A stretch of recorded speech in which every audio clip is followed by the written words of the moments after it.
What is up, ladies and gentlemen? Welcome back to episode number 6 today of the Huddersfield Town career mode here on FIFA 18. Of course, now guys, the full game has been released on the 26th if you had the icon or the Ronaldo edition. Unfortunately, if you just have the standard edition, you guys are going to have to wait a little bit longer, I think, until the 29th to get the full game. But of course, me being me, I have the Ronaldo edition, so I do get it on the 26th, thankfully. So it means I can have a little bit more time now to work on videos without having a 10-hour slot where I have, 10 hours to pick and choose what I'm playing. So, a little bit of advertisement before we start today's episode off. Tomorrow, the first episode of the My Player Career Mode will be going live. Now, to answer a few questions I'm sure you guys have, it is going to have some, story to it. It's not going to be a mega story where I get, a story every episode. But it's going to have a little bit of a story to it. And there's going to be a little bit of background as well. So hopefully you guys will enjoy it. I mean, it's going to be the first time I've done it. So I don't really want to, big it up and say it's going to be amazing. But I'll try my best. And hopefully you guys will enjoy it regardless. But today's episode, anyway, of this, career mode episode, we've got 3 games to come. And 2 of them are really tough, guys. So as you know, I said previously we had a fairly kind of straightforward start to the season, and that's why we find ourselves sat in second place currently. We were top in yesterday's episode, if you missed that one. Spurs did have a game in hand, though, so of course they've played that since and gone back top. So far, it's gone pretty well for us. I mean, I don't want to complain or anything. It's been an okay start to the season. I would have definitely taken this if you'd have said to me at the start of the season, you would be in this position.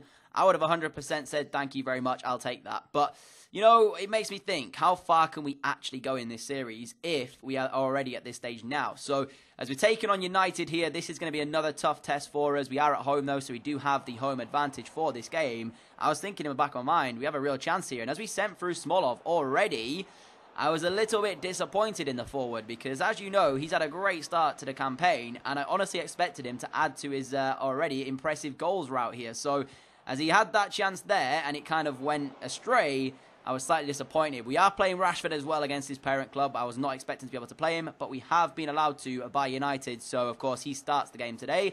And then 16 minutes in, Juan Mata whips a cross in, and we find ourselves a goal down. So, I'm going to start complaining at this stage now because once again, the goalkeeper is at fault. Please, EA, if by some miracle you've found your way onto this video and you're listening to me now, buff the goalkeepers. What is wrong with them in this year's game? Just take a look at this, guys. And I have to admit, at the time when I conceded this, I was absolutely livid. I was thinking, how on earth am I supposed to win? I'll show you it in an instant replay. Look at this. What on earth is my keeper doing? Look how close the ball is to him, and he completely misses it, and then Lukaku gets in for a free header. So we're 1-0 down in a game where United had their first chance there. That was United's first chance of the game, and they'd already gone 1-0 up through it, and it was down to my goalkeeper. So, in all honesty, guys, I was tilted. And as we sent through Marcus Rashford here, 50 minutes in, good work from him against his parent club.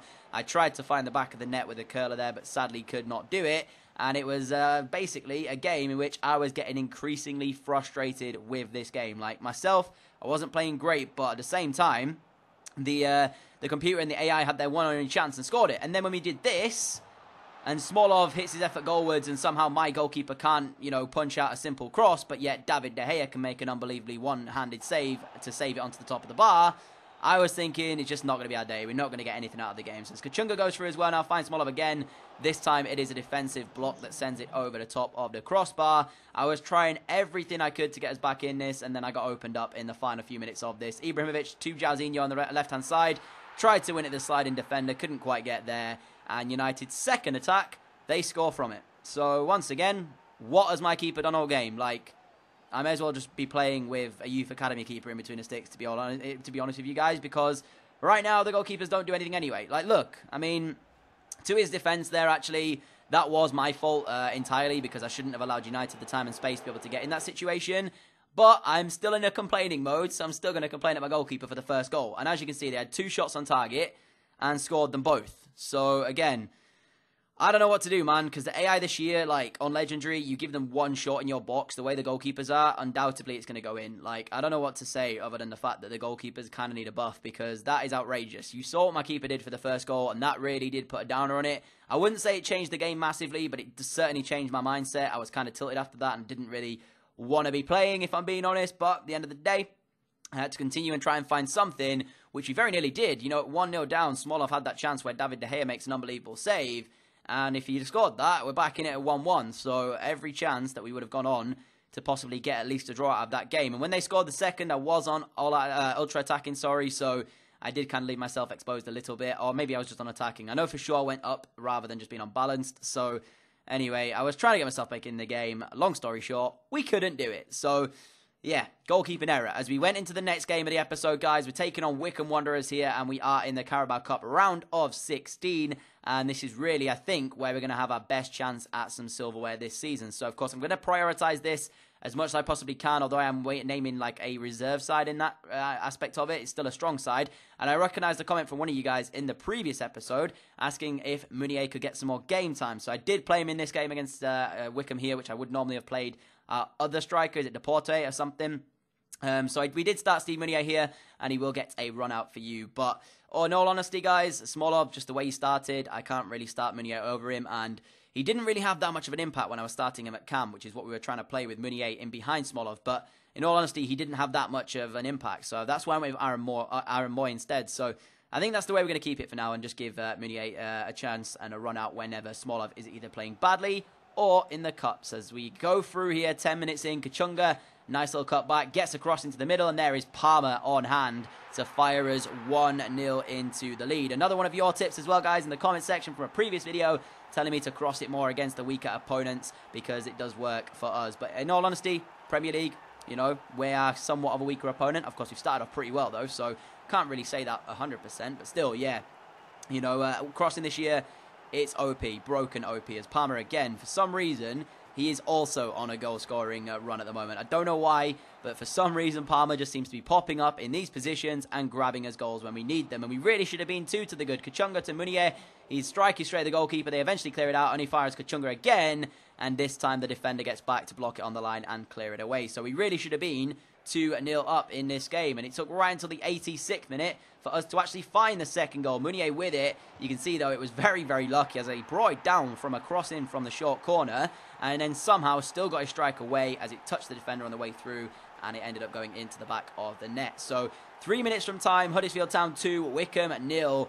And it looked as if we'd be moving through to the quarterfinals of the Carabao Cup, which is, of course, what I'm trying to do here. I want some silverware for us in this first season, even if it is just going to be the Carabao Cup. But the teams left in it, honestly, I think we've got a decent chance at winning this if we can get through the next couple of rounds. So every chance that if you're in it, you've got a chance to win it, as they say. So I'm looking forward to it. Hopefully, we'll go on a good run and grab ourselves some silverware in the first season here. We kept them to 0 shots, but that's not really, you know, something to be, proud of. It's to be expected. You know, Wycombe are a lower league side. I should be able to control the game, dictate the pace and stuff like that. So not really too bothered that I kept them to 0 shots. If we're doing that in the Premier League, then fair enough. I can be proud of that. So anyways, 2-0 win. We move through. I'm very happy with that. Some of the other teams in there as well. I think Arsenal were actually knocked out there. I didn't quite see for sure. But as you guys know, this year, you can sign players outside of the transfer window. And a few of you guys have suggested some Barcelona B players to me. Check it out. And there was actually one that was a left-back, actually, guys. And he's got a minimum fee release clause of 2.6 million. So as I saw that, I instantly decided to go ahead and activate it. We had enough money in the bank to make this signing happen. I had about £2.8 million left.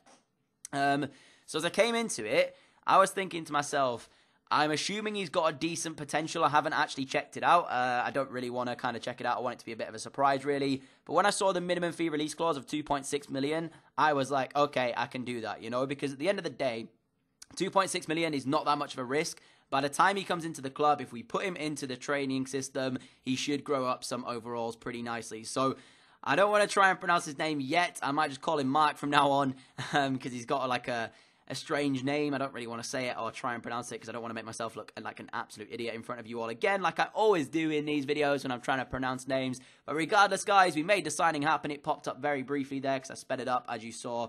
The negotiations going pretty well with his agent over the contract, and he will join up with us in January. So very happy to say we've added a new addition to the team. And what that does allow us now is that we can either get rid of one of our other 2 left-backs. I'm not really sure if we own both of them. One of them might be on loan. But we've got 2 left-backs currently at the club. And, of course, when he joins, I'm most likely going to let one of those 2 go. Because, of course, I'll have him as my backup. And then when he gets to an overall where he can start, he'll become our first-team left-back. So that's kind of the aim regarding that one. But as we go out of one Premier League tough game into another now, we're going to Anfield to take on Liverpool. So when I came into this episode, honestly, guys, I was expecting this to be a situation where we get 0 points from a possible 6, which, admittedly, isn't terrible, but the way we started, maybe we should be able to pick up a draw here and there. So I felt like the highest chance of a draw was going to come in that home game against Manchester United, which, as you all saw, it didn't because of a goalkeeping error. And as we went into this one, form-wise, we are actually 3 points ahead of Liverpool in the table. But, as I mentioned earlier, that's down to the fact of the start that we've had. So I can't really look at the league table just yet because I have to admit the Liverpool side that you're about to see in a minute isn't as strong as I was expecting it to be. That is the team they've got. Woodburn, Solanke, Salah up top. And then the midfield, I honestly don't know what has gone wrong with Liverpool because their midfield is very, very weak. It's got 2 youth players in there, I think anyway. I don't recognise the other 2 guys. So I came into it and I was kind of thinking at the time when I didn't see the team that this might be tough. And then when I saw the team, I was like, there's every chance we can get 3 points from this one. But I couldn't defend. And literally 4 minutes into it, Ben Woodburn made me eat my words because Liverpool were 1-0 up from a sloppy defensive error. You can see I tried to win this here. I tried to clear it. The header then comes back off of, I think, my teammate. It might bounce just straight to Liverpool. And then one pass into Ben Woodburn, who sends his effort goalwards. Credit to him. Great volley. And it's Liverpool 1-0 up. So I was kind of thinking, what on earth can I do in this situation? This time around, we actually dropped our main goalkeeper and started Rob Green as well. So I tried to change it up with the goalkeeper. Just didn't have any effect at all. But 6 minutes in, Smolov now through to Marcus Rashford, of course, of Manchester United. And if there's any Liverpool fans in the comments, I apologise to you guys. I know you guys have like a rivalry with United. So it just so happens that Rashford is the man to score against you as well, of course, on loan from United. So even though we were 1-0 down, literally 3 minutes later, we got ourselves back into the game with a Marcus Rashford finish there, as he went over and celebrated with the Huddersfield fans. Good finish, actually, from the young man. And that is a very important goal indeed. To dictate tempo and get myself back in it, I needed to get the goal pretty early. As Hogg now through to Moy. Moy to Smolov. Smolov surely going to make it 2-1.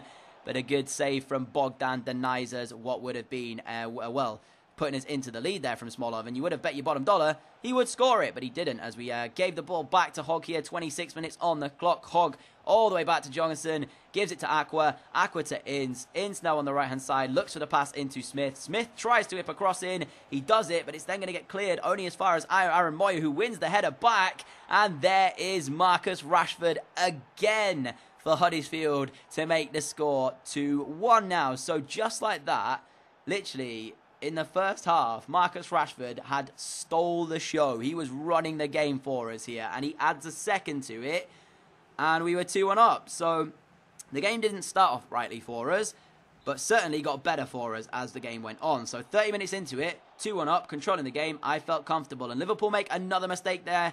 I'm not quite sure who it was, as he gave the ball to Marcus Rashford. Great stop turn, and then the finish applied at the end of it as well. So Liverpool 1, Huddersfield 3, a first half hat-trick for Marcus Rashford. The signing that I said might be important to us this season, certainly showing his worth here as he celebrates with Aaron Moy. Bogdan can't believe it. Just like that, he's seen himself have a clean sheet to conceding 3 in the first half. Great work from Rashford, though, as you saw there. That little, I'm not quite sure what it's called, where you kind of, it's a bit like a fake shot, but instead of like choosing away direction, you let go of the analog stick and it stops in its tracks. Then you choose your direction. It's so good in this year's FIFA. I'm kind of addicted to using it, and I don't really know why. Here is Smolov.